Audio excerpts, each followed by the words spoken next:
first time I met Narendra Modi was probably in the year 1996. I was then working for a TV network in Delhi, and Modi would come in as a guest for one of my call-in shows in Hindi.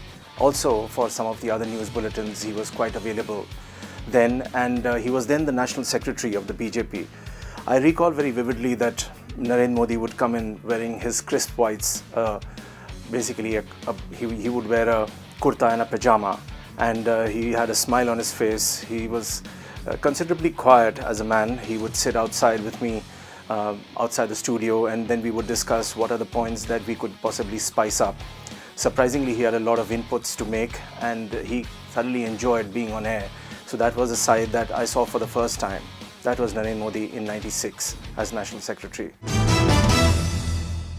Then in 2001, I was in the studio of another TV network, and this is the time when the famous controversial Agra summit was reaching its conclusion. I happened to meet Modi on the day that the talks failed. He was then the BJP General Secretary. We started the show, and the studio cut live to Agra at the hotel where the entire BJP top brass was there. Atal Bihari Vajpayee, L.K. Advani, Jaswant Singh, Parvez Musharraf and his key aide, they were all there. And in between, the conversation was going on about what were the expectations of the Agra summit, what would Parvez Musharraf bring to the table, what was Atalji's vision. A very thoroughly engaging Narendra Modi went on and really livened up the proceedings.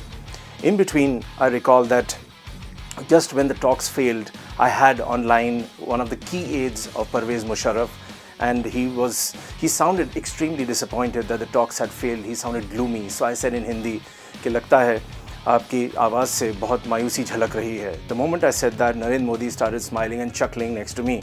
So I turned to him and I said, आप कुछ पूछना चाहेंगे? Narendra Modi himself asked one or two questions, and that it really rolled on a very interesting way, and it showed that Narendra Modi was extremely focused and he could talk on a variety of topics with great ease. Cut to the year 2008.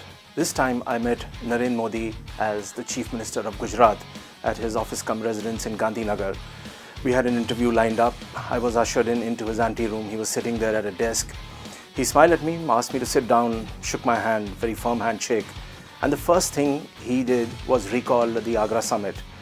And he did it with amazing detail. He remembered a lot of those moments. He even went back in time when he was National Secretary and we would interact. He remembered quite a few of those moments. What is interesting about him is that there is a line about Narendra Modi that he doesn't forgive or forget.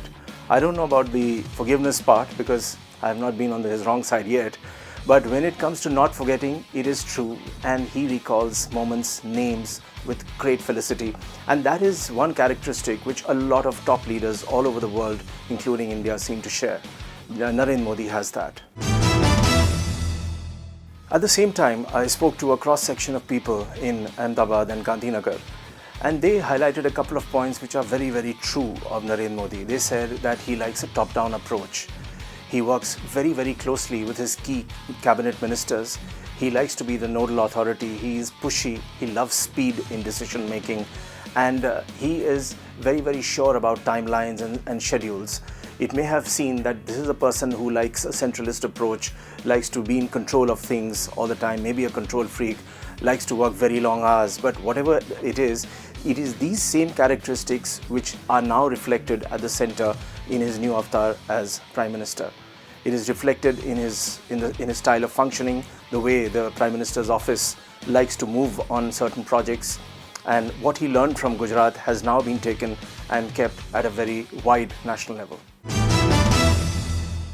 Oratory has been traditionally BJP's strength. They've had a long line of leaders who had the exceptional ability of connecting with the voters, with the audience. But today I'll only speak about one leader whose rallies I've attended any number of times, and that was Atal Bihari Vajpayee. He would bring in a style of oratory. He would sound poetic. He had these hand mannerisms. He would touch his face, bring in humor, and it was a masterclass in diction, in poetry, using Sanskrit shloks, whatever you have. Now, if you contrast that with Narendra Modi's style, and Narendra Modi is now seen as the new orator, the new aggressive man of the BJP, the face of the BJP. But there is a contrast. Narendra Modi is very workmanlike. He uses a lot of jargons, he uses a lot of sloganeering in his speeches, and he can at times be very cutting and cruel in his speeches, which Atalji never was. Atalji, even while speaking inside Parliament with the opposition in front of him, would always cut some slack. Modi does not give a quarter to anyone. He goes straight for the jugular, and that is his signature and punchline.